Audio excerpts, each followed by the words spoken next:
رسول اللہ صلی اللہ تعالیٰ علیہ وسلم کی حیات طیبہ،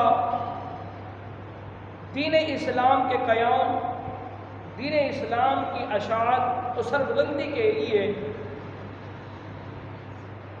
بہت سی مشکلات کا سامنا کیا۔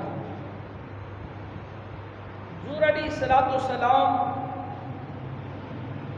ابتدا کے اندر کفار مکہ والوں کو توحید کی دعوت دی، بتایا اللہ وحدہ لا شریک ہے، جن بتوں کی تم پوجا کرتے ہو، جس کو تم خدا ٹھہراتے ہو، یہ تمہارے خدا نہیں۔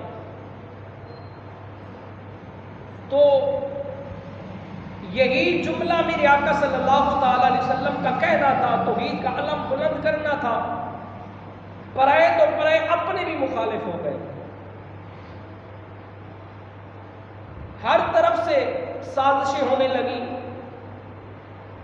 حضور علیہ الصلوۃ والسلام کو دیوانہ کہا گیا، نعوذ باللہ۔ حضور علیہ الصلوۃ والسلام پر ظلم و ستم کیا گیا، استہزاء کیا گیا، نعوذ باللہ من ذالک۔ حضور علیہ الصلوۃ والسلام کو مجنون کہا گیا، جادوگر کہا گیا۔ لیکن پیارے آقا صلی اللہ تعالی علیہ وآلہ وسلم ان ساری باتوں کے باوجود، ساری تکلیف برداشت کرنے کے باوجود بھی اللہ رب العالمین کے حکم پر صبر کیا، استقامت اختیار کیا، اعلیٰ اخلاق کا مظاہرہ کیا۔ میرے آقا صلی اللہ تعالی علیہ وسلم نے شکوہ نہیں کیا، بلکہ آپ علیہ الصلوۃ والسلام نے بڑی ہمت کے ساتھ اللہ پر بھروسہ کیا، اللہ پر یقین کیا۔ تو رسول اللہ صلی اللہ تعالی علیہ وسلم نے پہلے ہی جملہ یہی کہا کہ جس بتوں کے تم پوجا کرتے ہو، یہ تمہارے خدا نہیں ہے۔ خدا وہ وحدہ لا شریک ہے، جو زندگی بھی دیتا ہے، جو موت بھی دیتا ہے، جو رزق بھی عطا کرتا ہے، جس نے سورج بنائے، چاند بنائے، رات کو دن، دن کو رات کے اندر داخل کرتا ہے، وہی خدا رب لم یزل ہے۔ یہ جھوٹے باطل تمہارے خدا نہیں ہو سکتے، یہ نہ نفع دے سکتے ہیں یا نہ نقصان دے سکتے ہیں، نہ کوئی دار پہنچا سکتے ہیں، نہ ہی کوئی اچھائی دے سکتے ہیں۔ یہ ایک باطل مٹی کے پتلے ہیں، تم ان کو خدا بنا کے بیٹھے ہو۔ بس یہ توحید کا علم بلند کرنا تھا۔ رسول اللہ صلی اللہ تعالی علیہ وسلم پر طرح طرح کی سازشیں ہوئی پھر، اور اتنا حضور علیہ الصلوۃ والسلام کو ستایا گیا، اور حضور علیہ الصلوۃ والسلام کے صحابہ پر اتنا ظلم کیا گیا۔ ابتدا کے اندر حضور علیہ الصلوۃ والسلام کو 3 سال تک مسلسل بائیکاٹ کر دیا گیا۔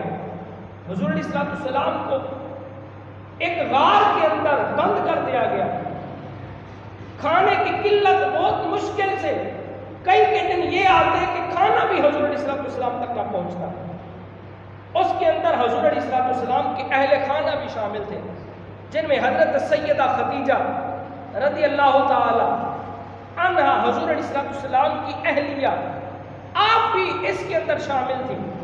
بنی ہاشم خاندان یہ بھی اس فاقہ کے اندر حاضر تھے۔ تو طرح طرح کے حضور علیہ الصلوۃ والسلام پر مشکلات ڈھائی گئی، اور پیارے آقا صلی اللہ تعالی علیہ وسلم نے بڑی صبر کے ساتھ، استقامت کے ساتھ دین کی سربلندی کے لیے، اسلام کی اشاعت کے لیے شکوہ نہیں کیا، اعلیٰ اخلاق کے ساتھ برداشت کیا۔ پیارے آقا صلی اللہ تعالی علیہ وسلم نے جب دیکھا کہ اب کافر جینے نہیں دے رہے، نہ ہی صحابہ کو طرح طرح کی مشکلات لے آتے، کبھی دعویٰ بول دیتے، کبھی کیا کرتے، کبھی ظلم کرتے، کبھی مارتے، استہزاء کرتے، مذاق اڑاتے۔ پیارے آقا صلی اللہ تعالی علیہ وسلم نے اللہ کے حکم سے پھر طیف کا رخ کیا کہ یہ بات سننے کے لیے تیار نہیں ہے دین اسلام کی، شاید کہ طائف والے سنیں، پھر آپ نے سنا ہوگا کہ حضور علیہ السلام نے پھر مکہ سے طائف کی طرف رخ کیا. وہاں پہنچے تو حضور علیہ السلام نے یہی تبلیغ کی کہ اللہ وحدہ لا شریک ہے، وہ قادر کریم ذات ہے، وہی دن کو رات کے اندر، رات کو دن کے اندر داخل کرنے والا ہے، وہی رازق، وہی مالک، وہی خالق ہے. بس یہ کہنا تھا. وہ بجائے اس کے کہ حضور کی بات سنتے، حضور کی تبلیغ سنتے، بلکہ حضور علیہ السلام پر طائف والوں نے بھی ظلم کی انتہا کر دی. یہ ابتدائی اسلام کی بات کرنے لگا ہے. حضور علیہ السلام کے صحابہ اور حضور پر کتنا ظلم کیا گیا. آج ہم پرسکون ہو کے بیٹھے ہیں، آج ہم بڑے آسانی کے ساتھ بیٹھے ہیں، کوئی ہمیں روکنے والا نہیں ہے. ہم نماز پڑھنے آتے ہیں، کوئی ہمیں درمیان کے اندر کوئی یہ ڈر خوف نہیں ہوتا دشمن کا.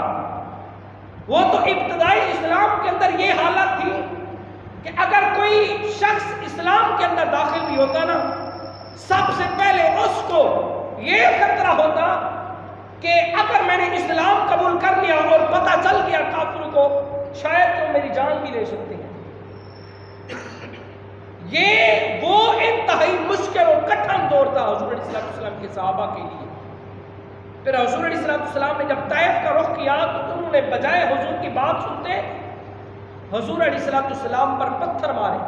حضور کے ایک صحابی رسول حضرت زید بن حارثہ آپ کو لہولہان کر دیا، حتیٰ کہ حضور علیہ السلام اور آپ کے صحابی حضور علیہ السلام کی داڑھی مبارک خون سے تر ہو گئی، جوتے مبارک خون سے بھر گئے.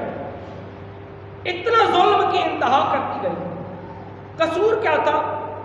دین اسلام کی بات کرنا، دین اسلام کی تبلیغ کرنا، دین اسلام کی سربلندی کے لیے کوشاں ہونا، اللہ کے حکم پر عمل کرنا. اللہ تعالیٰ کا حکم آیا، اے پیارے حبیب اب یہاں رہنا مشکل ہو چکا ہے، اپنے صحابہ کو حکم دو کہ مکہ سے کوچ کر دیں حبشہ کی طرف. پھر حضور علیہ السلام نے چند لوگوں کا قافلہ، ان میں سے خواتین بھی شامل تھی، جن میں حضرت سیدنا عثمان غنی رضی اللہ تعالی عنہ آپ بھی شامل تھے، اور حضور علیہ السلام کی لخت جگر آپ کی بیٹی بھی شامل تھی جو حضرت عثمان غنی کی نکاح میں تھی. وہ مکہ سے پھر حبشہ کی طرف ہجرت کر کے گئے. پھر پیچھے رہ جانے والے حضور بھی تھے، حضرت ابوبکر صدیق بھی تھے، حضرت علی المرتضیٰ بھی تھے، باقی کچھ لوگ بھی تھے. تو اللہ تعالیٰ نے حکم فرمایا اے حبیب اب آپ بھی مکہ سے مدینہ کی طرف ہجرت کر کے گئے. تو پھر حضور علیہ السلام نے ابو بکر صدیق رضی اللہ تعالیٰ عنہ کو پیغام بھجوایا تھا، ابو بکر تیار رہنا، ہم نے ہجرت کرنی ہے. تو پھر رات کے ٹائم حضور علیہ السلام نے اپنی جگہ پر حضرت علی المرتضیٰ کو سلایا، اور یہ وہ جگہ تھی جب کافروں کو پتہ چل چکا تھا وہاں سونا موت کو گلے لگانا تھا. لیکن علی المرتضیٰ کرم اللہ وجہ الکریم تھوڑا سے بھی نہ گھبرائے، نہ پریشان ہوئے کہ حضور اپنی جگہ مجھے سلا کے جا رہے ہیں، کافروں کی تلواریں سر پر ہیں، کہیں مجھے جان کی بازی ہارنی پڑے تو پھر میں کیا کروں گا. لیکن نہیں، پریشان نہ ہوئے. حضور کی جگہ پہ حضرت علی المرتضیٰ حضور نے وصیت فرمائی، علی صبح تو نے مدینے پہنچنا ہے اور یہ امانتیں ہیں، کافروں کو امانتیں دے کر پھر مدینے آ جانا. کافر بھی تھے، حضور پر یقین بھی کرتے تھے کہ حضور بڑے امانت دار ہیں. ایک بات تو یوں ہوا کہ حضور علیہ السلام ایک پہاڑ پر چڑھے. پہاڑ پر چڑھنے کے بعد نا سب آگے شامل ہو گئے. حضور علیہ السلام نے سب کو مخاطب کر کے کہا، اے کفار مکہ والو، اگر میں تجھے کہوں کہ اس پہاڑ کی دوسری طرف جس جگہ پہ میں چلا ہوں دوسری طرف ایک لشکر بڑا آنے والا ہے، تم پر حملہ کرنے والا ہے، کیا تم میری بات پہ یقین کرو گے؟ کافر کہنے لگے آپ صادق الامین ہیں، ہم آپ کی بات پر یقین کریں گے.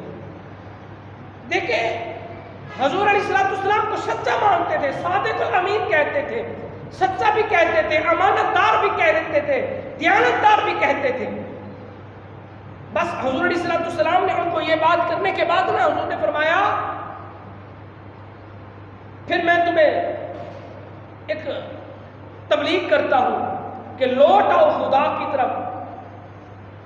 حضور علیہ السلام نے توحید کا علم بلند کیا، اللہ کے نام کی تسبیح جب ان کو سامنے پڑی، کہا کہ یہ تمہارے خدا نہیں ہے جس بتوں کی تم عبادت کرتے ہو، بلکہ وہ خدا ہے، بس یہ کہنا تھا۔ پھر سارے ہی حضور علیہ السلام کے مخالف ہو گئے، پھر سارے ہی حضور علیہ السلام کی مذاق کرنے لگے، استہزاء کرنے لگے۔ بس اللہ کا حکم آیا، اے حبیب صلی اللہ تعالی علیہ وسلم آپ ہجرت کر کے جائیں، مکے سے مدینہ کی طرف چلے جائیں۔ پھر حضور علیہ السلام رات کے وقت حضرت ابوبکر صدیق کے گھر گئے، ابوبکر کو ساتھ لیا، غار ثور کے اندر جا کے ٹھہرے۔